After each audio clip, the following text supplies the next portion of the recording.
Hey everyone, welcome back to the channel. Today, we're at Shabari Kintan Buffet, one of the go-to spots for Japanese barbecue lovers. We're super excited to try their Kintan course, which is a step below the premium set, but still promises all the sizzling, meaty goodness we've been craving for. I'm here with my wife, Beryl, Charles, and our daughter, and we are ready for an all-you-can-eat feast. Let's see if the Kintan course lives up to the hype.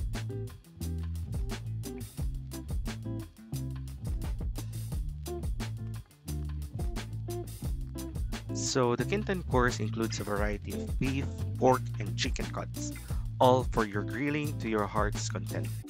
You don't get the premium Wagyu cuts here, but the meat still looks fresh and nicely marbled.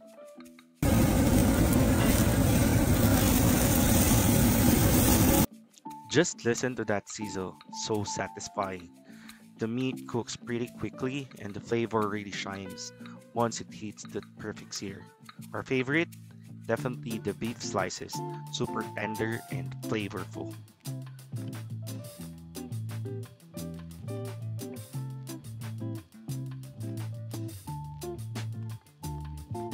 They also have a nice selection of sides and sauces, from kimchi to salads, dipping sauces, and even some cooked dishes. Not as extensive as the premium course, but still plenty to mix and match with your grilled meats. We're honestly surprised by how good the Kintan course is. Everything tastes fresh, and the portions are just right. And the service, it's great. Even our daughter's enjoying the meal, which says a lot.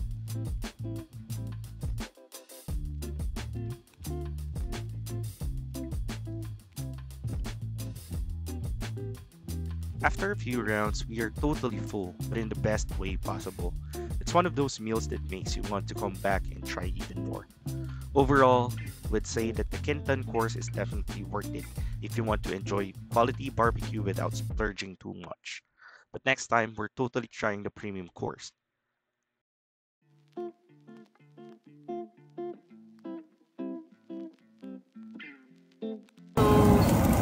Halfway na kami dun sa kain namin. So, isa sa mga nagustuhan ko dito sa grill is yung beef strip, tapos yung pork strip nila na actually mas okay kaya pumili. Mas gusto ko yung beef nila mas premium. Though, syempre mas mahal to, pero mas nagustuhan ko yung mga meat as mas malambot siya. And ayun, kumuha na din kami ng taco platter na included dun sa buffet meal na in-order namin, 1699 per adult. And also dito pala, if yung anak ko is 3 feet and beyond, meron na silang fee which is almost half the price. Bukod doon, masarap din yung mga mushroom nila. So, included naman siya doon sa buffet. Yung kinuha namin ngayon is ano lang siya, yung Japanese grill lang, hindi na kami nag-samgyup. Hindi na kami nag-shabu-shabu kasi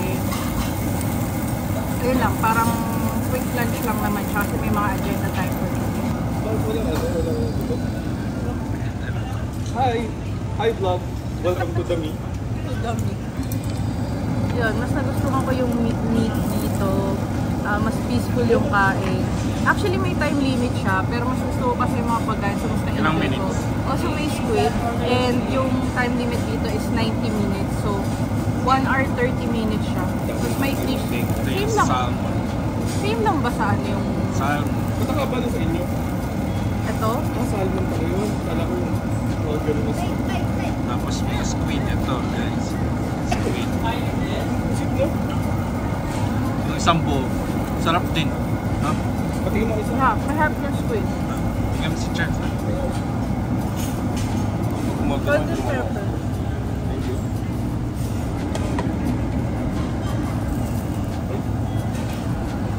Parang overcook lang, overcook ko lang. Yeah. Yung squid talaga na ganito. Masarap siya sa shabu-shabu, masarap siya sa Japanese grill. Favorite ko talaga siya. And mas favorite ko ito kaysa sa shrimp. Though, may available na shrimp and mussel, pero out of stock sila ngayon, so hindi kami nakakuha. Pero the rest is masarap talaga. I highly suggest you to get the Japanese beef strip.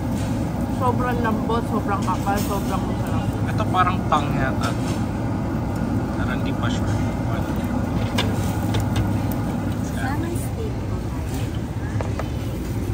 Salmon steak.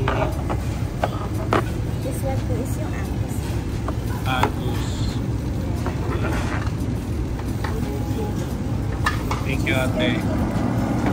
Nice beef strip, KitKat Nice. pot belly, and diamond karubi.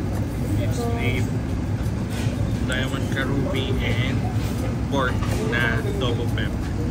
And si Robin na watermelon.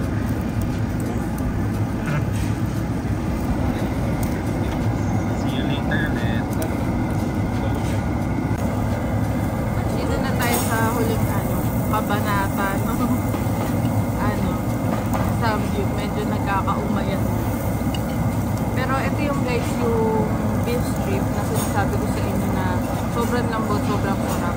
Actually, ito yung favorite ko sa lahat. Mahilig ako sa pork belly, pero na-surpass na yung favorite ko. Yun, ito. Sobrang masarap siya. Sobrang lambot. So, kapag mag-order kayo dito, orderin nyo yung beef strip. Sandali nyo lang siya lulutuin parang steak. Kasi, yun, sobrang lambot niya talaga. And lagyan nyo lang ng konting salt and pepper. So yan yung beef strip. Ano yung isa? Beef strip, karubi, and pork belly. Diamond karubi. So lahat sila, anong flavor niya? Yun, may tatlo silang flavor dito. Yung teriyaki, which is sweet. Yung double pepper na parang salt and pepper na season. And not sure yung isa, pero meron silang curry. Ito din yung cheese curry nila. Wala sila nung regular na cheese. Cheese curry, actually masarap din. Then yung salt and pepper is, pwede naman kayo kumuha. Mahilig lang talaga kami doon sa mga food na may salt and pepper lang. Hi guys, so we have 15 minutes left. So maganda naman dito, mag-reach out sila sa'yo for last order. So tinatapos lang namin mga in-order namin kanina. And ito yung last order namin, beef strip and garubi. Thank you. Hello guys, so patapos na yung time namin. Actually tapos na siya. Naka 90 minutes na. So, meron silang pa-free na wet wipes after kumain. Tapos ito na yung yung rice tender. Tapos ngayon nag-last order kami nung beef strip at saka nung diamond karubi.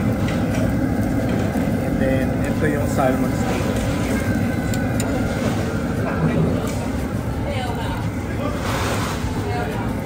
So, kain muna kami and then tapusin na namin to.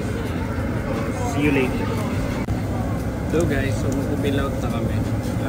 Actually, nag-bill out na sila Charles. Kami kasi nagluto pa kami ng last na in-order na. Tapos meron silang palibre na wipes. So, after namin kumain, gamitin namin to. Tapos, ikot-ikot lang dito sa Glorieta. Yun. Mamaya ulit.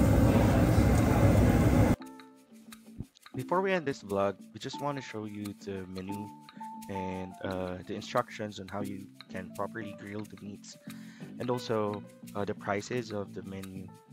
You can pause the video for your reference, but here's their menu. Also, they are located in Glorieta, Makati at 4th floor, Japantown, at the top part of the mall. Again, thank you so much for joining us on this food adventure, and if you enjoyed this vlog, don't forget to like, subscribe, and hit the bell for more delicious finds. See you in the next one. Bye! Bye-bye.